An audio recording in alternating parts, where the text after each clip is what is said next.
The war room smelled of pine smoke and gun oil. Jack Sterling stood between two men who could have been carved. From the mountain itself, his hands flat against the tactical map spread across the oak table. 5 months of fighting had left its mark on all of them, scars visible and otherwise, but the weight pressing down on his shoulders had nothing to do with the past weeks of skirmishes along the border. The door opened without a knock. Sarah Mitchell, intelligence officer and former CIA analyst, entered with the kind of controlled urgency that made Jack's combat instincts flare. She carried a manila folder stamped with red classifications that shouldn't exist this far from Langley. Marcus Thornfield's convoy just crossed the state line. 50 fighters, maybe more. Heavy weapons. He's demanding you return to Redwood Pack jurisdiction. The words hung in the air like smoke. Jack felt his jaw tighten, the old wound on his chest where his pack tattoo had burned away 5 months ago, pulsing with phantom pain. To his left, Kane Silvercrest, 68 years old and harder than coffin nails, didn't move except for the slight shift of his eyes toward Jack. To his right, Rowan Silvercrest, Kane's twin, and the warmer half of their legendary partnership leaned back in his chair with the patience of a man who'd seen this kind of moment too many times to count. "Your call, Lieutenant," Kane's voice carried the gravel of 1,000 battlefields. "How do we handle this?" Rowan's fingers drummed once against the armrest. "We've got your back, whatever you decide." Jack looked at the map. Red pins marked Marcus's approach through the mountain passes. Blue pins showed Silver Peak's defensive positions. Between them, miles of wilderness that had nearly killed him once and had instead become his salvation. He thought about honor, about justice, about the difference between revenge and reckoning. "We handle it the old way." His voice came out cold, each word measured. "With honor and with blood." Kane nodded once, a sharp movement that conveyed approval and readiness in equal measure. Rowan stood reaching for the radio handset, but Jack was already seeing past this moment, his mind racing through tactical options, defensive positions, the mathematics of violence that had kept him alive through 2 tours in Afghanistan and a betrayal that should have killed him. 5 months earlier, Jack Sterling had driven his Ford F-150 down Highway 101 through the redwood country of Northern California, not knowing it would be the last time he'd see the Pacific Ocean for a long while. The truck's odometer read 187,000 miles, most of them honest. The rifle behind the seat was a Marine Corps issue M4 he'd bought at auction after his discharge, maintained with the kind of religious devotion that separated professionals from amateurs.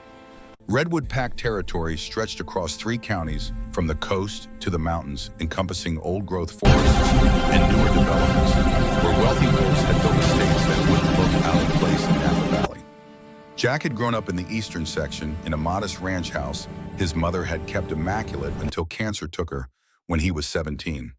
His father, a decorated pack warrior, had raised him on stories of honor and duty, of what it meant to serve something larger than yourself. Coming home had been harder than combat.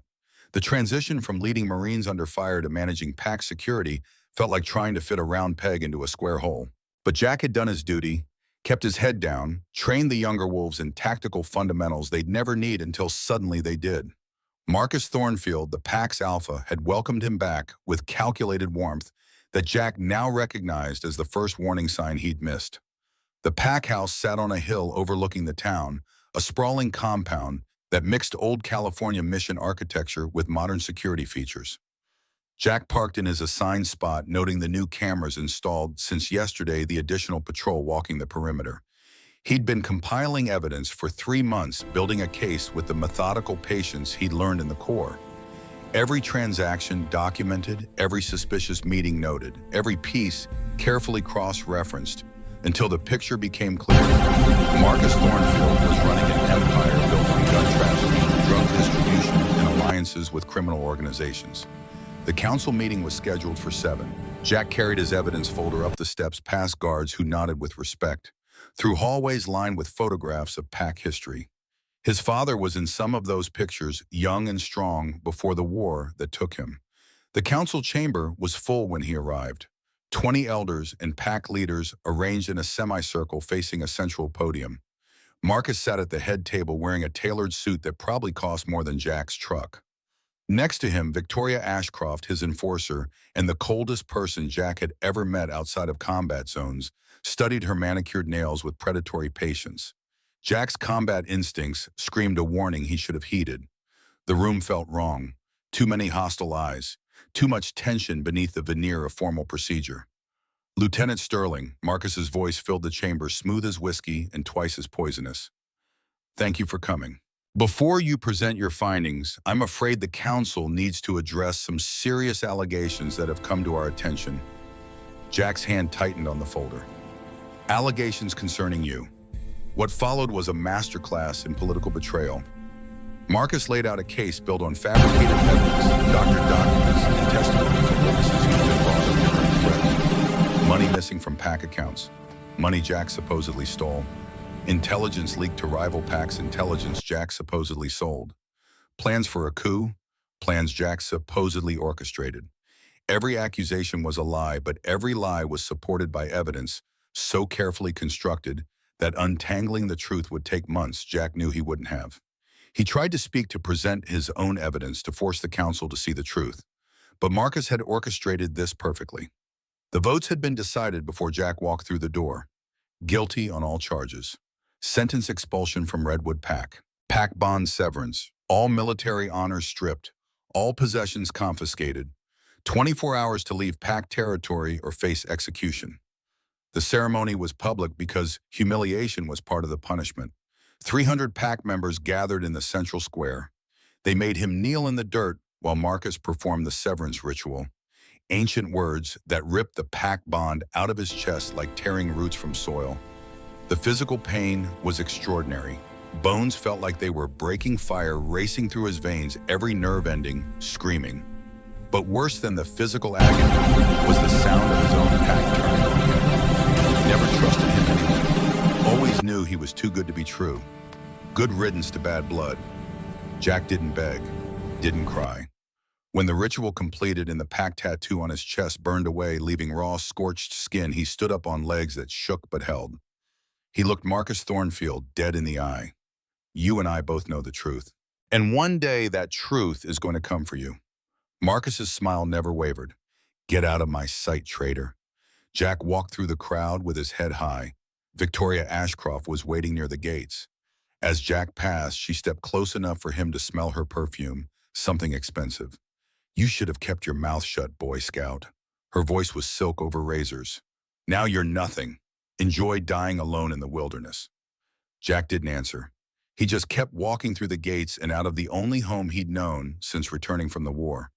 His truck was where he'd left it, but when he checked the bed, everything was gone. Confiscated. All that remained was the rifle behind the seat. He drove north through the failing light, leaving the coast behind, climbing into the mountains that marked the edge of PAC territory. At the border, he stopped and looked back at the land his father had died defending.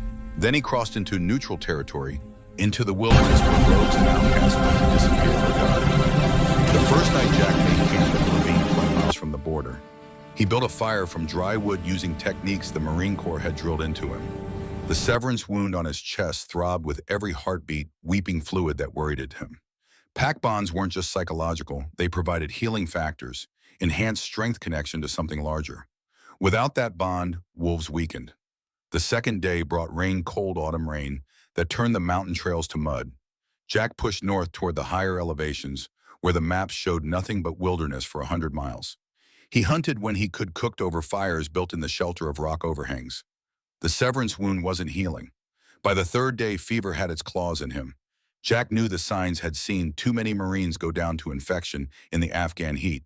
He pushed on anyway, climbing higher because stopping meant dying, and dying meant Marcus won. On the fourth day, the infection spread into his bloodstream. Sepsis, blood poisoning. Jack had none of the medical care he needed. What he had was a fever that made the world swim, a body shutting down, system by system, and a stubbornness his drill instructors had cursed and his squad had relied on.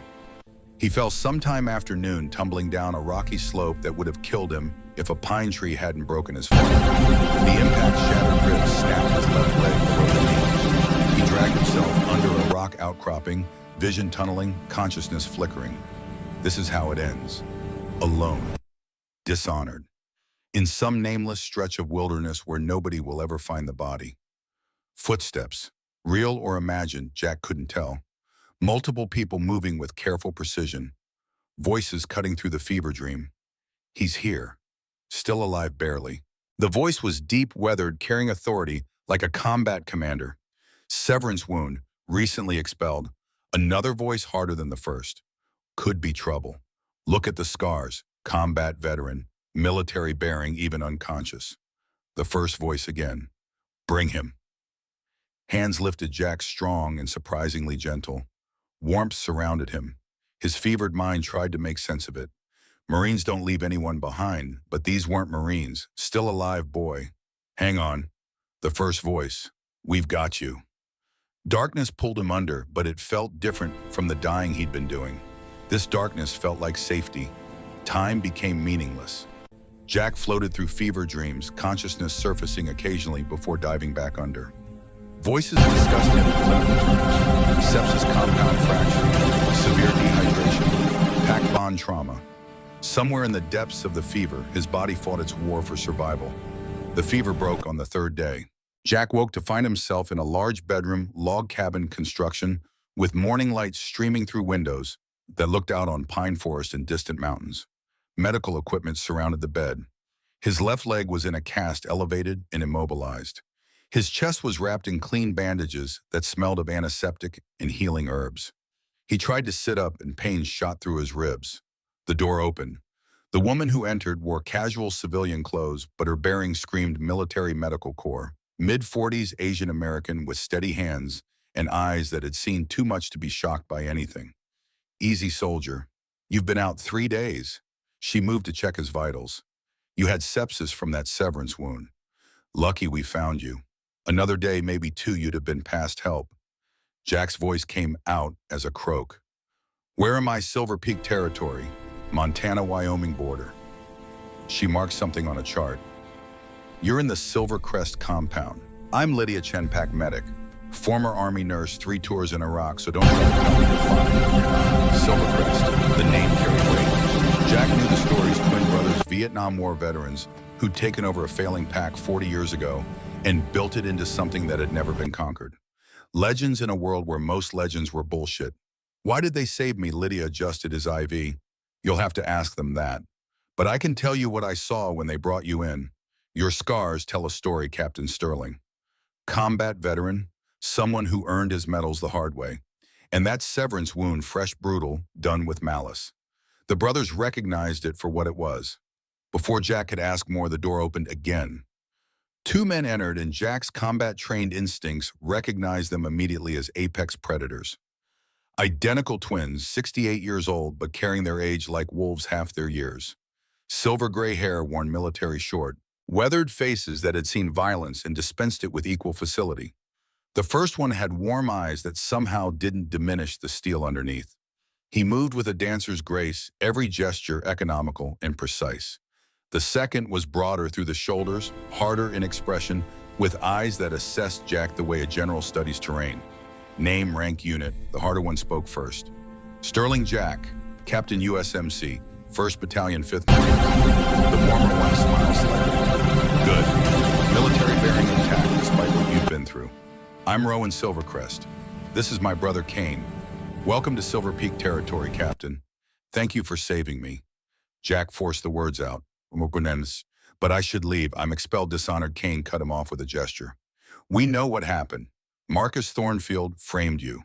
You found evidence of his crimes, gun running, drug trafficking, alliance with cartels. You were building a case to present to the Pack Council. Jack stared, how Rowan settled into a chair beside the bed. We have intelligence networks that span the Western Territories. Been watching Redwood Pack for months. Thornfield's been making moves destabilizing the region, building an empire on criminal enterprises. We needed proof. Then you showed up half dead in our forest, carrying that proof in your head. Kane turned back to him. We're offering you a place here, not as a refugee, as a soldier, lieutenant in our security force. Jack's mind tried to process that. Why, you don't know me? I could be the traitor they said. Rowan leaned forward. We know men, Captain. Seen enough in our 68 years. Your scars tell one story, combat veteran who earned his medals in the field, not behind a desk.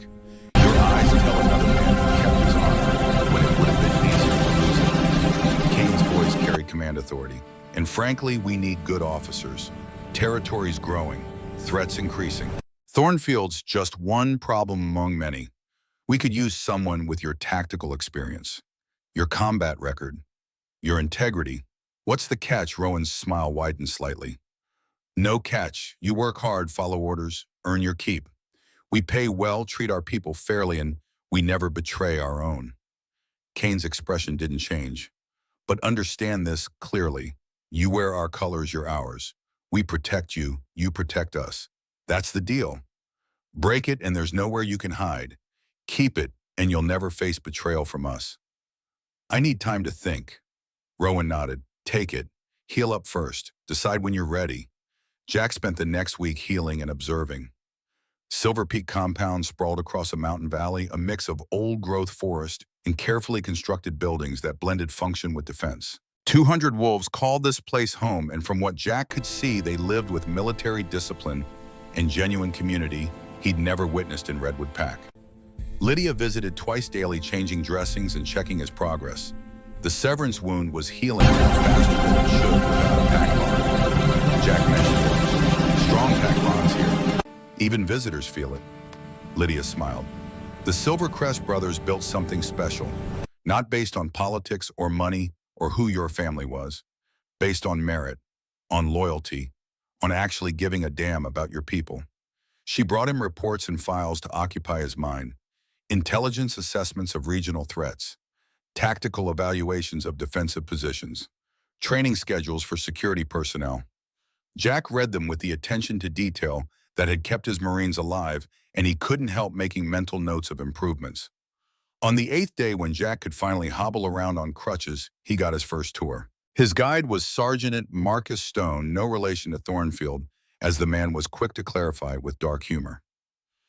Head of security, former Delta Force 2 Silver Stars, in a scar that ran from his left eye to his jaw. Stone was 55, built like a fire hydrant, and had eyes that had seen too much violence to be impressed. Let's see what Marines taught you. Stone led Jack to a training mat. Nothing fancy. Just show me you remember how to fight. The sparring match was over in 30 seconds. Even with cracked ribs and a broken leg and a cast, Jack's muscle memory carried him through a sequence that put Stone on his back before the sergeant fully registered what happened. Stone took Jack's offered hand to help him up. You'll do. Brothers were right about you. That afternoon, Jack met Elder Iris, the pack's historian. 80 years old, but her eyes were sharp as she studied Jack over tea. You're here for a reason, young man. Her voice carried decades of weight. This territory has been waiting for someone like you. Over the following days, Jack found himself drawn into the compound's rhythm. He couldn't help analyzing their security protocols. When he spotted weaknesses in perimeter coverage, he mentioned them to Stone. When patrol routes seemed inefficient, he suggested improvements. When training exercises lacked tactical realism, he offered to redesign them. Kane noticed. One evening, he found Jack on the lodge's porch, studying maps by lamplight. You're still planning to leave? Jack looked up. Haven't decided. Your actions say otherwise. Kane settled into the opposite chair. Man who's leaving doesn't redesign another pack's security. You've already made your choice. You just haven't admitted it to yourself yet. Before Jack could respond, alarms split the night. Stone's voice crackled over the PA system, professional and urgent.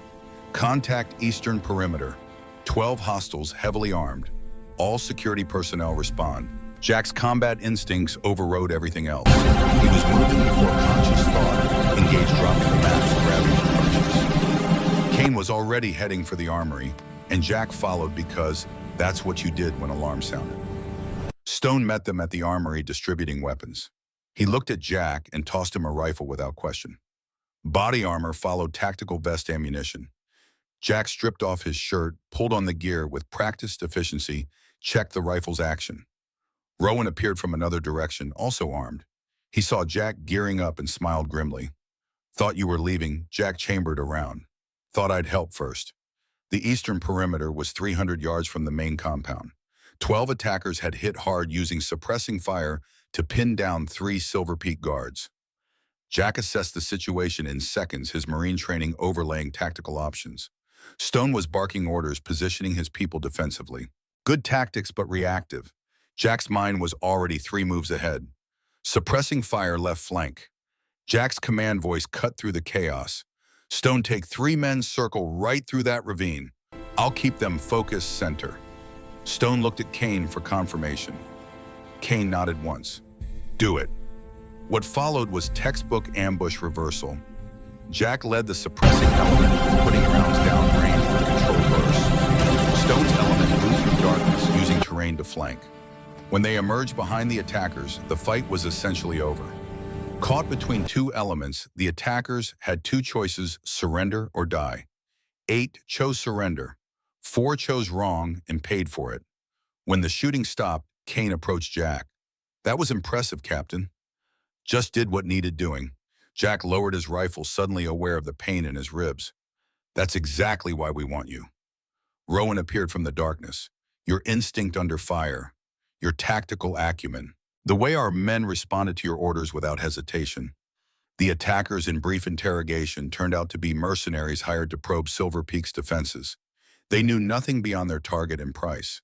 But Jack saw the bigger picture. Someone was testing the territory, preparing for something larger. Back at the compound, as medics treated wounded and Stone's people processed prisoners, Kane found Jack standing alone near the memorial wall. 45 names carved in stone, wolves who died defending this territory. You're already making command decisions. Kane's observation wasn't criticism. Already thinking 3 steps ahead. Already protecting people who aren't technically your responsibility yet. Jack was quiet, thinking about the weight of command and the cost of leadership. All right, the word came out quiet but firm. I'll stay, I'll earn my place, but I do it my way. No politics, no games, just the mission. Kane extended his hand. Welcome to Silver Peak, Lieutenant Sterling. Jack shook it, feeling the strength in the older man's grip, the weight of an oath being forged. This wasn't like Redwood Pack. This was something different, something worth fighting for. That night, Jack moved into quarters assigned to officers, a small cabin with a bed, a desk, and a window looking out over the mountains. On the desk, someone had left a lieutenant's insignia and a tactical vest with Sterling stenciled across the back. He stood at the window long after lights out, looking at the compound below, at the mountains beyond. Somewhere out there, Marcus Thornfield was building his empire, believing Jack Sterling was dead or broken or irrelevant. Marcus thought he destroyed me. The thought crystallized. He was wrong. I'm not the man who left Redwood. I'm something more dangerous now. A man with nothing left to lose and everything left to prove. The weeks settled into rhythm. Jack rose at 0500 for PT, with security personnel pushing his healing body through exercises that hurt, but built back strength. Lydia monitored his recovery with professional efficiency. The severance wound finally closed, the ribs started to knit. The broken leg would take longer, but he could function with a walking cast. Lieutenant Sterling took his role seriously from day one. Rowan and Kane had given him command of perimeter security, and Jack threw himself into the work with intensity he'd brought to leading Marines. The Silver Peak fighters responded with enthusiasm that surprised him. They were good, better than expected, but they'd been operating without recent combat experience. Jack brought lessons from Helmand Province in the Korengal Valley. Stone watched the transformation with grudging approval. You're turning my people into killers. Jack cleaned his rifle. I'm turning them into survivors. There's a difference. Killers kill because they want to. Survivors kill because they have to. I want everyone in this territory to go home at night. Evening strategy sessions with Rowan and Kane became the highlight of Jack's day. The 3 of them gathered in the main lodge after operations ceased, spreading maps and intelligence reports across the table, discussing threats with professional frankness us Jack had missed since leaving the service. The brothers were tacticians in their own right, veterans of Vietnam who'd learned their trade in the Central Highlands. You remind us of ourselves at your age, Rowan said at one night. Before Vietnam, we thought we knew everything. Thought honor and bravery were enough. The war taught us different. Taught us that good men die for bad reasons, that the enemy respects violence, and nothing else, that the only way to protect what you love is to be more ruthless than those trying to destroy it. Kane poured another round. We learned those lessons the hard way. Lost half our unit in an ambush outside Hughes City. Should have seen it coming. Afterward, we swore we'd never be caught unprepared again. 40 years leading this pack, we've kept that promise. Jack understood what they were offering, not just a job, but membership in a brotherhood forged in combat and tempered by decades of shared survival. The first real mission came in Jack's third week. Cartel scouts had been spotted probing the southern border. Kane brought Jack the intelligence report with a question implicit in the gesture: how do we handle this? Jack studied the map, the scout locations, the terrain. In Afghanistan, they dealt with Taliban scouts the same way, aggressively, definitively sending a message. He outlined his plan: intercept a team moving fast and light hit the scouts before they could report back. Make it clear Silver Peak territory was off limits. Rowan approved. Kane added one modification: take Stone and his best people, make sure the message is unmistakable. Jack selected 6 fighters, all veterans. They moved out at dawn. The intercept happened at noon in a narrow valley. Jack's team moved through the approach with textbook precision, using terrain to mask their advance. The scouts never had a chance. 6 professionals executing tactical ambush against unprepared targets resulted in total surprise, immediate capitulation, 0 friendly casualties. The scouts confirmed what intelligence suggested: cartel operations expanding north, looking for corridors through packed territories. Jack made sure they understood circumstances clearly. Silver Peak wasn't negotiating, wasn't allowing passage. The scouts were released with hands tied and weapons confiscated, told to deliver a simple message: Silver Peak territory is closed. Test us again, and we won't be as generous. That evening, Kane met Jack's team, personally reviewed the operation, gave Jack a nod that conveyed volumes. First mission success, message sent, territory protected. Sarah Mitchell became Jack's primary intelligence contact, their relationship developing easy professional rapport. She'd spent 15 years at Langley analyzing threats. The transition to pack intelligence work had been seamless, different players, same games. She found Jack one evening on his cabin's porch cleaning his rifle. 2 beers accompanied her arrival, offered without ceremony. Heard about the cartel intercept, clean work. Kane doesn't impress easily, but your operation impressed him. Just eliminated a threat. Jack worked solvent through the barrel.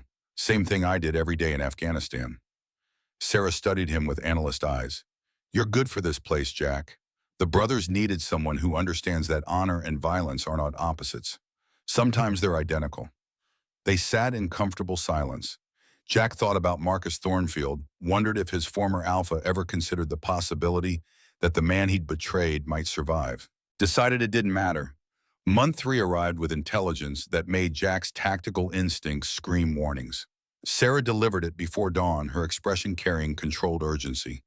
You need to see this. She handed Jack a classified document.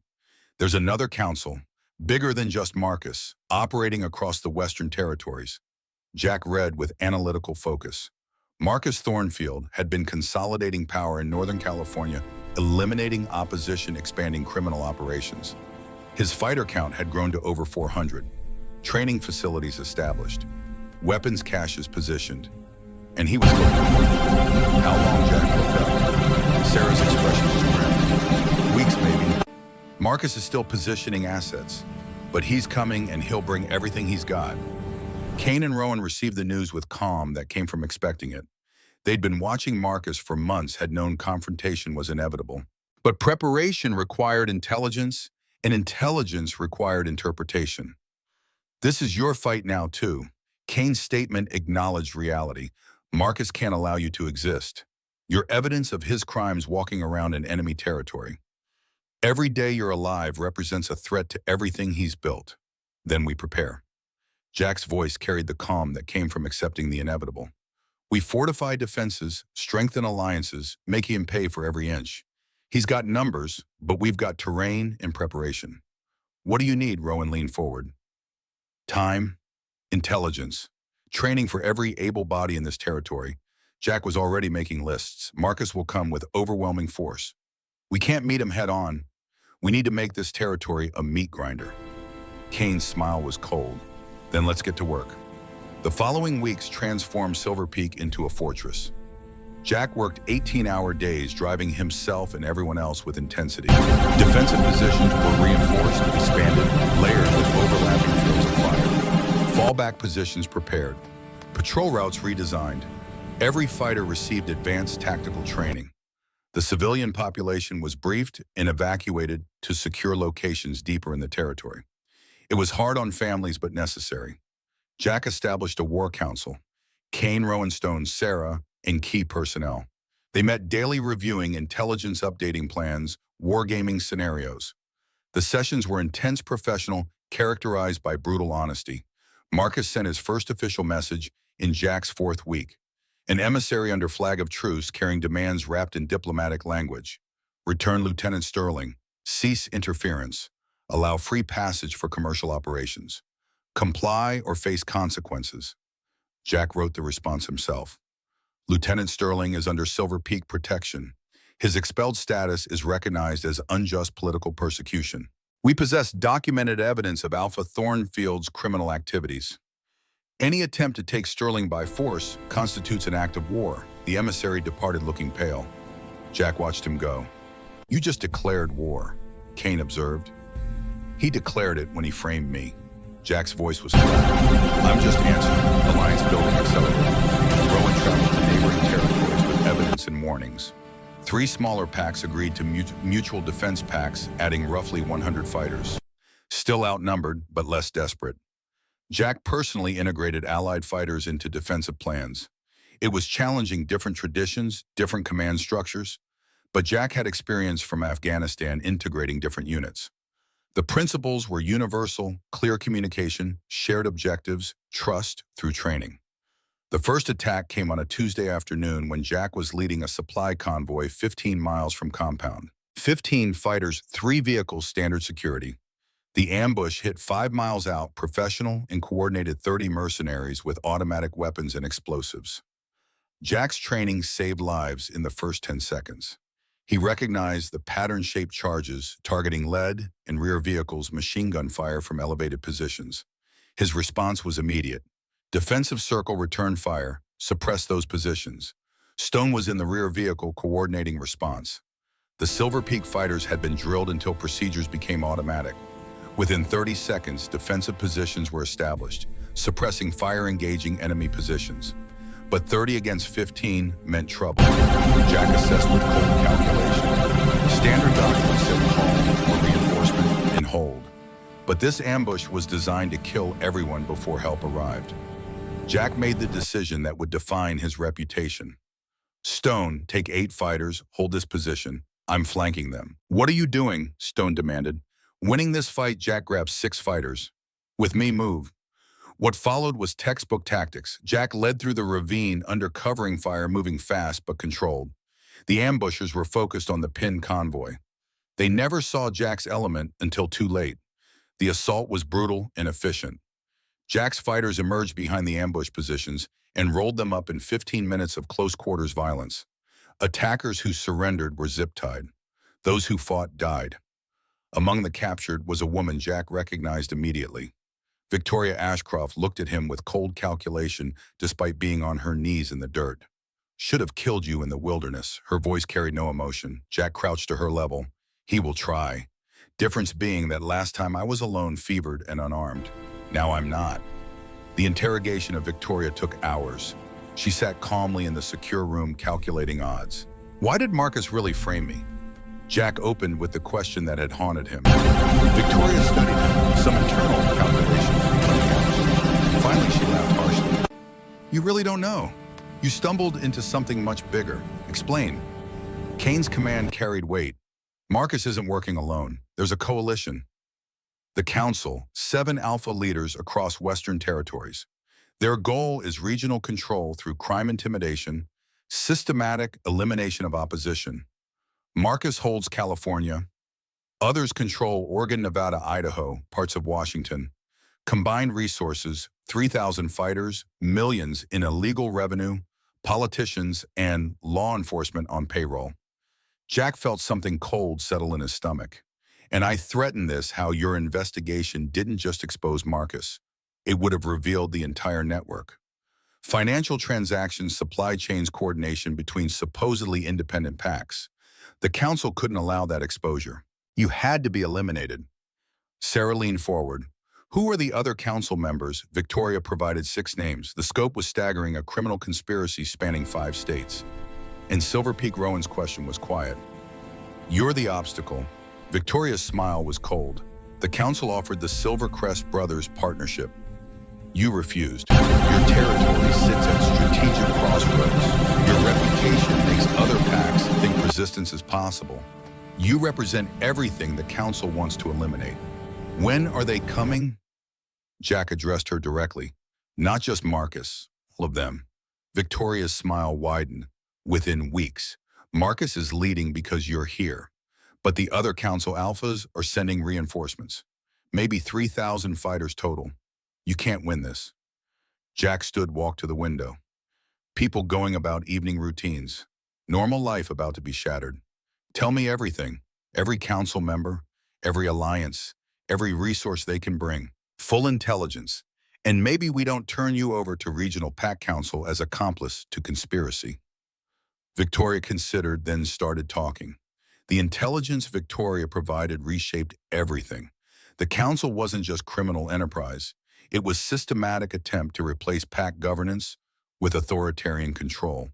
The Regional Pack Council itself was compromised. Jack, Kane, Rowan, and Sarah worked through the night. Maps showed council territories. Financial records revealed money flows. The conspiracy was more extensive than anyone suspected. By dawn, one truth was undeniable. Silver Peak couldn't win this alone. 3,000 attackers against 300 defenders was mathematics that ended in massacre. They needed to change the equation. We can't win militarily, Jack voiced what everyone knew. Not against 3,000, but we can win politically. If we expose the council to Regional Pack Council, show the scope of conspiracy, we can turn their allies against them. Rowan nodded slowly. Political warfare combined with military defense. Kane added the tactical component. While we're exposing them politically, we make their military assault too costly. Bleed them defensively. Force them to commit resources while their political foundation crumbles.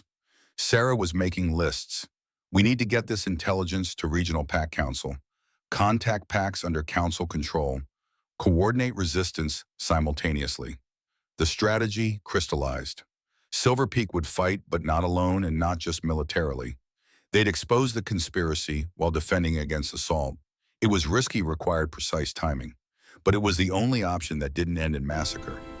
Jack spent following days preparing for war with intensity that had characterized his Marine service. Every defensive position inspected.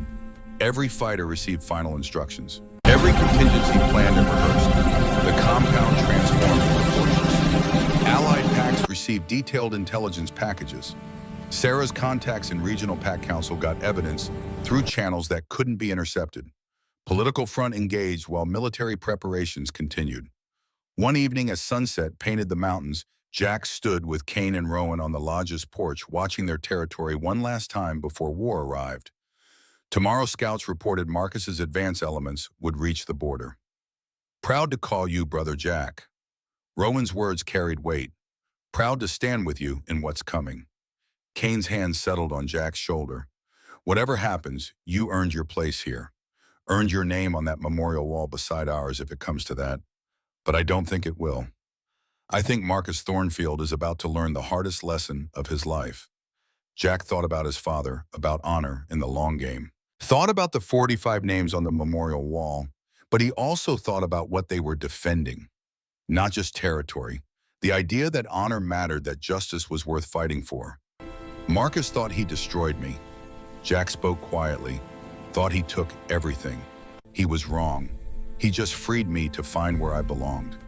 Tomorrow we show him what that mistake cost. The night passed with terrible slowness. Fighters checked equipment. Medical stations confirmed readiness. Communications tested. Everything possible had been done. Now came the hard part, waiting. Dawn broke clear and cold. Jack stood at the command post watching the eastern approaches. 3,000 fighters against 300. Odds that would have been suicide without the political warfare running parallel. Even with it, this was going to be close. The radio crackled. Enemy forces moving, multiple columns, heavy weapons. Estimated strength 400 in first wave with reserves following. Marcus was leading personally. Jack raised the radio voice, calm despite adrenaline. All units stand by. Hold fire until my command. Remember your training. Trust your brothers and make them pay for every inch. The rumble of engines grew louder. War was coming to Silver Peak, and Jack Sterling was ready. The first wave hit at dawn, 400 fighters charging through mountain passes, with the confidence of overwhelming force. Jack watched through binoculars, noting the lack of tactical sophistication. Marcus had brought mercenaries who fought for money, not conviction. Let them come into the kill zone, Jack's voice carried across the command post. Wait for my signal. The attackers advanced across open ground. Jack had deliberately left undefended terrain that funneled them into overlapping fields of fire. When they reached the markers Stone had positioned, Jack gave the order. Fire. The result was devastating. Pre-sighted machine gun positions opened simultaneously, creating interlocking fields that left no cover. Rifle fire from elevated positions picked off anyone who tried to maneuver. Mortars dropped rounds with precision from pre-registered ranges. The first wave broke within minutes, survivors retreating in disorder. Marcus's voice crackled over captured radio frequencies. Rage evident, all units advance. Overwhelming assault. They can't hold. The second wave committed everything, 3,000 fighters pushing forward with reckless aggression. They hit the same kill zones harder, accepting casualties that should have made them reconsider. Jack watched as bodies piled up as the mathematics of attrition worked exactly as calculated. But mathematics cut both ways. Silver Peak fighters were taking casualties too. The defensive positions began showing strain under sustained assault. Ammunition depleted faster than planned. The careful plan confronted the chaos of actual combat. Fall back to secondary positions, Jack's order initiated the planned withdrawal. This is what we trained for: controlled retreat, make them pay for every yard. The withdrawal worked because they'd rehearsed it dozens of times, but it still felt like losing ground carried the psychological weight of retreat. Kane appeared at the command post, blood on his vest from carrying wounded. We can't sustain this defensively. Even with our advantages, they'll eventually break through. Jack had reached the same conclusion. Marcus was willing to accept any casualty count, and 3,000 attackers could afford losses that would cripple 300 defenders. We need to decapitate the leadership. Jack pointed to the map where intelligence placed Marcus's command post 2 miles behind the assault lines. Take out Marcus and the council. Alphas, their forces will collapse. Mercenaries don't fight without paychecks. Rowan studied the map. Suicide mission. Getting through their lines to reach the command post means crossing 2 miles of enemy-controlled terrain. Maybe. Jack was already running infiltration scenarios. But if we don't try, we're just delaying the inevitable. This defensive battle ends with us overrun. How many do you need? Kane's expression shifted to grim acceptance. 10 fighters. Jack had already identified the men: Stone and 9 others, all veterans with combat experience. We move now while they're focused on the main assault. I'll go with you. Kane reached for his vest. No.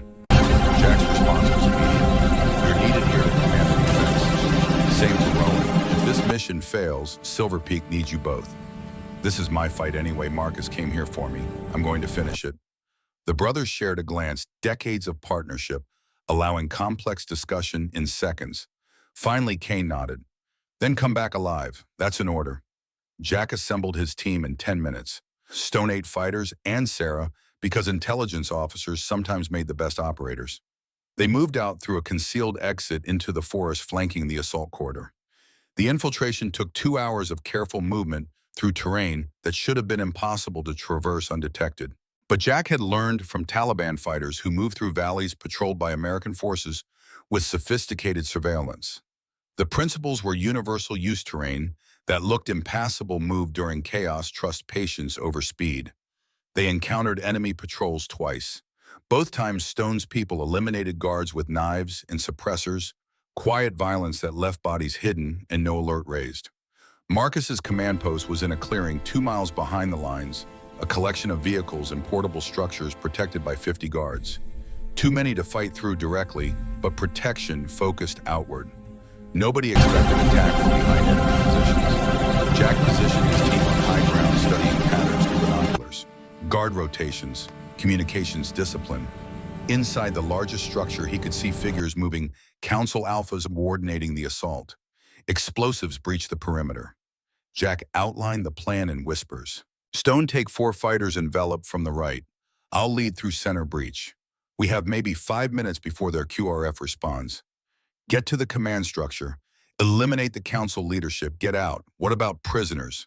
Stone asked with professional detachment. No prisoners this time. Jack's voice was cold. "They came here to massacre everyone in Silver Peak. We're ending that threat permanently."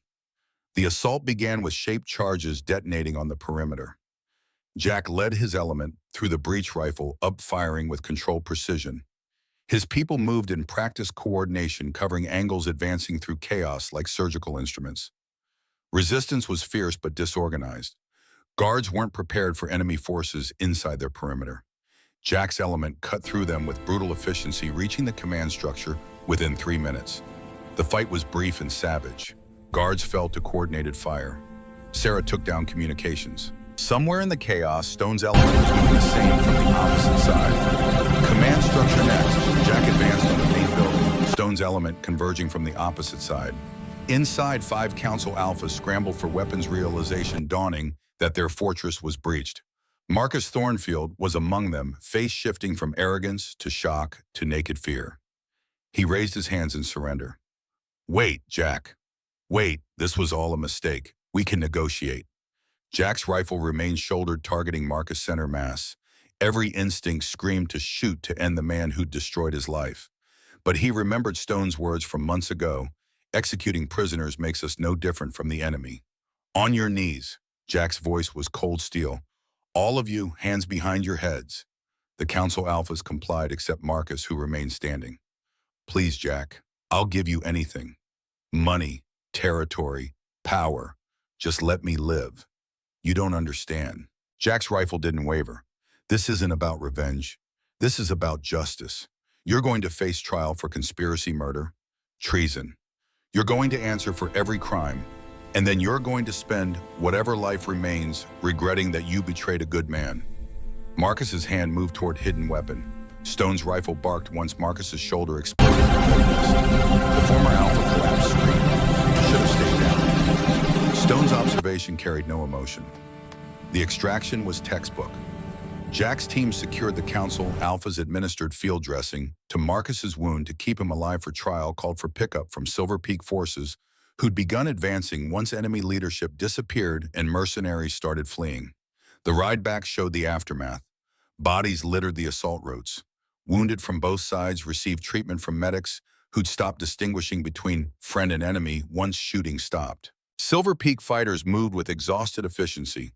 Final casualty counts came in over following hours. Silver Peak forces 45 killed, 83 wounded.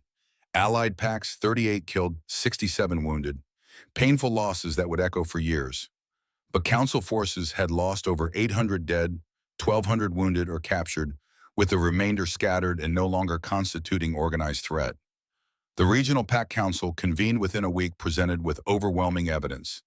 Jack testified alongside Sarah, laying out financial records, communications intercepts, captured Alphas' desperate attempts to bargain. The evidence was undeniable. Trials followed with swift justice. The Council Alphas received death sentences or permanent exile. Marcus Thornfield was executed by firing squad. Jack watched without satisfaction or regret, just acknowledgement that justice had finally caught up to a man who'd thought himself above consequences. The weeks after were dedicated to rebuilding. Wounded received treatment. Families mourned their dead at ceremonies that honored sacrifice. The compound slowly returned to normal operations. Jack visited the memorial wall daily, reading names of those who'd fallen. 45 names from previous conflicts, now joined by 48 new ones, including Stone's. The sergeant had taken a burst of automatic fire in the command post assault, died covering Jack's advance. Jack stood before that wall most evenings, carrying the weight of command that never got lighter. Kane found him there one evening as sunset painted the mountains. They fought for something that mattered. Kane's words were quiet but firm. Died defending their homes, their families, their pack. That's the best any warrior can hope for. The Regional Pack Council sent formal acknowledgement of Jack's role in exposing and defeating the conspiracy. They offered reinstatement to Redwood Pack, now under new leadership. The new Alpha extended personal invitation for Jack to return home, all charges dismissed, all honors restored. Jack considered the offer for exactly as long as courtesy demanded before declining. Silver Peak was home now. The brotherhood he'd found here couldn't be replaced by returning to a place that had betrayed him. Rowan and Kane called Jack to private meeting 1 month after the battle. "We're getting old, Jack." Rowan opened with characteristic directness. 68 years old, 40 years leading this pack. We've earned retirement. We want you to take over as Alpha of Silver Peak." Kane continued. Jack stared, mind racing. "I've been here 6 months. I don't have the bloodline. Leadership isn't about bloodline," Kane interrupted firmly. "It's about character, competence, courage. Marcus Thornfield had perfect bloodline. Look where that got Redwood Pack." Rowan leaned forward. "You've proven yourself more in 6 months than most do in lifetimes. Led our defense, saved our territory, brought justice to the region. The fighters respect you. The people trust you. You've earned this through action, not inheritance. What if I let you down? Then we'll fail together." Kane's expression softened slightly. "But I don't think failure is in your future. I think you're going to lead this pack with the same honor and tactical brilliance you've shown, and we'll be here as advisors, helping when needed." Jack looked at these men who'd saved him, believed in him. Thought about his father, about honor and duty. Thought about Stone and the others who died defending his territory. On one condition, Jack met their eyes. "We do this together. You two as elders providing wisdom. Me as Alpha handling operations. Three-way leadership." Rowan smiled. "We can work with that." The installation ceremony happened 6 weeks after the battle. 1,000 wolves gathered Silver Peak Pack allied packs, representatives from Regional Pack Council. Elder Iris officiated with the gravitas, speaking ancient words about leadership, responsibility, sacrifice. Jack knelt before Rowan and Kane as they placed the ceremonial Alpha's knife in his hands. "Lead with wisdom," Kane's voice carried across the crowd. "Fight with honor. Protect with your life. I swear it." Jack's response was absolute commitment. The pack's response was thunderous howls of approval echoing across the valley. Jack stood with the knife, feeling the weight of leadership settle onto shoulders that had carried lighter burdens in Afghanistan, but never more important ones. He addressed the assembly. 5 months ago, I came to this territory broken, expelled, dishonored. Came here to die. Instead, I found brothers who saw worth when I saw none, who offered purpose when I'd lost everything, who stood with me against forces that should have crushed us. Marcus Thornfield thought destroying me would eliminate the threat. He was wrong. He just freed me to find where I truly belong. This territory, these people, you're my pack now, my family, my responsibility. And I will defend you with my last breath, lead you with honor, serve you with everything I am. The response was overwhelming cheers, howls, acknowledgement that Jack Sterling had earned his place through action rather than inheritance. The celebration lasted into the night. Jack moved through the crowd accepting congratulations, but his mind was already on the work ahead, rebuilding what war had damaged, strengthening alliances, ensuring the sacrifice hadn't been in vain. 6 months after his installation as Alpha, Jack stood on his cabin's porch watching dawn break over Silver Peak territory. The compound had recovered remarkably well. Life had returned to something approaching normal. Sarah Mitchell found him there with morning coffee and intelligence reports. "You need to see this." She handed Jack a classified document. "There's another council, bigger than the one we took down, operating in Eastern Territories, Ohio, Pennsylvania, New York. They've been watching what happened here. And they're not happy." Jack read with analytical focus. The Eastern Council was larger, more established, more sophisticated. 10 Alpha leaders, 5,000 fighters, operations spanning major metropolitan areas. And they'd just learned that a former Marine captain had exposed and destroyed their western expansion. "They're coming." Jack looked up. Eventually, Sarah's assessment was clinical. Not immediately, they're too smart for hasty decisions. But they see Silver Peak as threat. You've become a symbol, and symbols need to be eliminated. Jack studied the intelligence mind, already running threat assessments. Another war was coming. Maybe not this year, maybe not next, but coming inevitably, because he'd proven that honor could defeat corruption. "Then we'll be ready." He handed the report back. "This territory wasn't built by running from fights. We stand, we defend, we protect what's ours. And if the Eastern Council wants to test us, they'll learn the same lesson Marcus Thornfield learned." Sarah smiled slightly. "Kane said you'd respond that way. He's already started preliminary planning." "Of course he has." Jack allowed himself a moment of satisfaction. The Silvercrest brothers hadn't survived 40 years by waiting for threats. They'd survived by preparing years in advance. But before returning to the command post, Jack made one more stop. In his cabin on the desk beside the lieutenant's insignia he'd first received sat a framed photograph. The image showed a young man in marine dress uniform, standing proud, eyes full of conviction. His father taken 3 days before the pack war that killed him. The photograph had arrived last month, sent by the new Redwood leadership with a formal apology and restoration of all Jack's military honors within pack records. Jack had accepted the apology but declined the ceremony.